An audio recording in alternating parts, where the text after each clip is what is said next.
When my children were very young, my wife and I had decided that we needed to figure out a few rules that we would repeat to them over and over and over again, like a little mantra.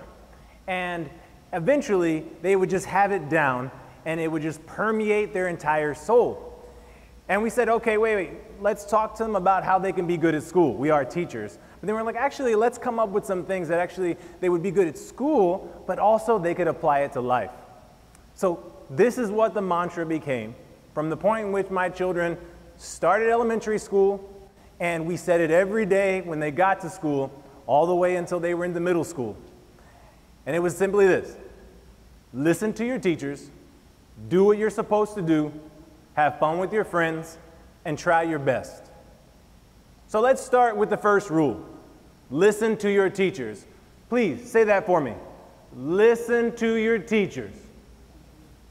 Reason being, a good friend of mine told me a story that he once was talking to a buddy of his who was not so good at school, and eventually he turned it around. And his buddy was shocked. He said, you know what, it's amazing that if you actually listen and take notes in class and do the stuff they ask you to do and things, your grades get better. Well, yeah, they do. And listening to our teachers is something that actually benefits us all the way throughout life.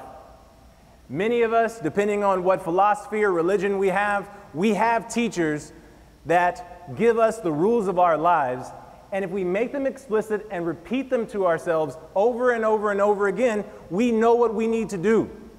Someone once told me, every teacher has a formula for you. It's a formula of how you can be successful in their class. Every teacher of life has a formula of how you can be successful in life. Life is not easy, but it can be simple.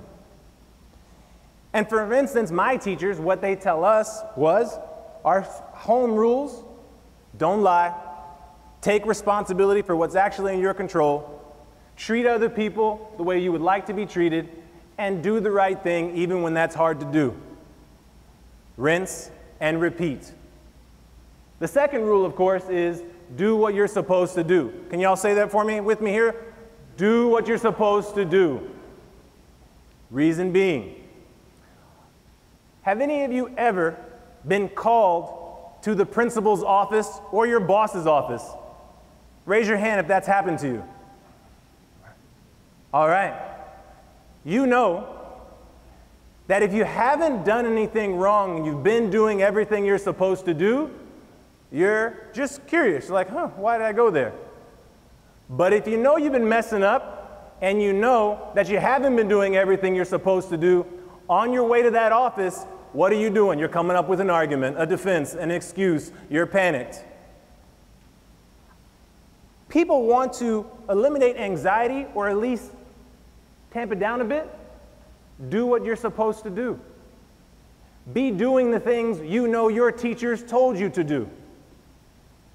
I've never had a student come to my office to complain about a grade that they were getting, and when I asked them, if I look into your grade book, will I see that you've done every single assignment your teacher has asked you to do?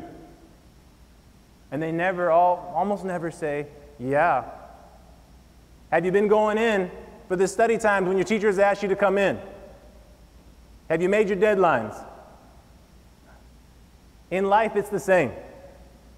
If we follow the rules, and they're hard, trying not to lie, trying always to treat others as the way you would like to be treated, trying to make sure that you do the right thing even when it's hard to do, it's not easy. But if you can reflect that you're doing what you're supposed to do most of the time, life gets a little easier, and it becomes more fulfilling. The next rule, have fun with your friends. Please say that with me. Have fun with your friends. Exactly. Why is that so important? How does that relate to school? It seems unimportant, but man, the only way you're ever going to enjoy going somewhere to do hard work is with friends. They've actually done studies in which they ask people to predict what is the gradient of that particular hill you're looking at. They have them there alone. Then they have them there with a friend.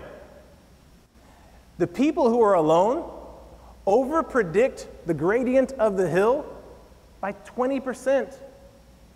The people who are with their friend actually think the hill is not as high as it looks. Being with someone who cares, being with someone who knows where you want to go and who has your back, that makes everything easier. 100%. It's why we like to complain to our friends. It helps for them to listen, to be there for us.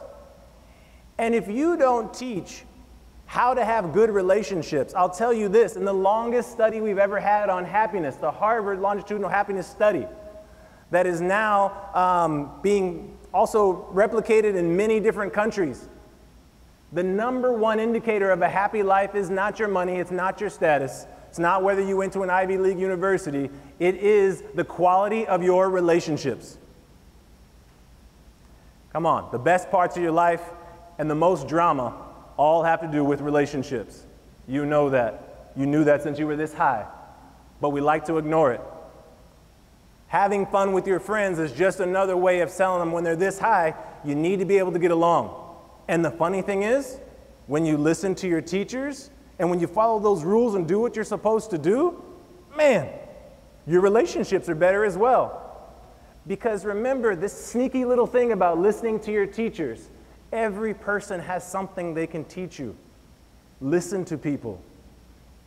When you walk around this world remembering the humility and remembering that we all come from the same place. If you're secular, we all come from a universe. If you have some faith, we're all God's children, worthy of being listened to. Remembering that each person can teach you something. That's having fun with your friends. And the last one, try your best. Can y'all say that one? 1, 2, 3, try your best. The only person who knows if that has happened is yourself. At the end of a discussion with my children, they come home about a grade, they come home about something going on in class. We ask, did you listen to your teacher? Were you listening? Were you paying attention? Yeah, I was paying attention in class. Did you do everything that they're asking you to do? Did you do your assignments and everything else? Yeah, did you go in and ask for help? Everything else? Yeah, what else could you have done? Were you okay with everything? I don't know, I mean, I probably could have done this a little bit more. I didn't actually go into that study session. Did you ask any of your friends? Have fun with your friends. Did you ask any of your friends? No. I'll tell you a little story about my mother. My mother once said to me when I came to complain about a grade, and of course I was blaming it on the teacher. And I was like, wow, you know, she just doesn't like me and everything else. My mom, she worked 3 jobs the majority of my life, so she was too busy. It was me and her. And she just said, she goes, "Little Ronnie," she goes, "is anyone else getting an A in the class?" And I said, yeah. She goes, "Go do what they do." She goes, "Figure out what they do and do that." That was her advice to me. Thank you, Mom. I still love you and everything else. It was good advice, actually. Because you could go and figure out there are people doing other things, and I had to ask myself, was I actually trying my best? That's what she was telling me, right? And the only person who actually knows that is you internally. And we would always reflect back, listen to your teachers, do what you're supposed to do, have fun with your friends. Have you done all those things? Did you try your best? And if the answer is legitimately yes, I'm always okay with whatever that outcome is. Because even after all that, everything you want out of life is not guaranteed. But I tell you this, following those rules don't just make you good at school. They make you pretty good at life, and they maybe give you the best chance of being good. Thank you so much. You guys have a wonderful day.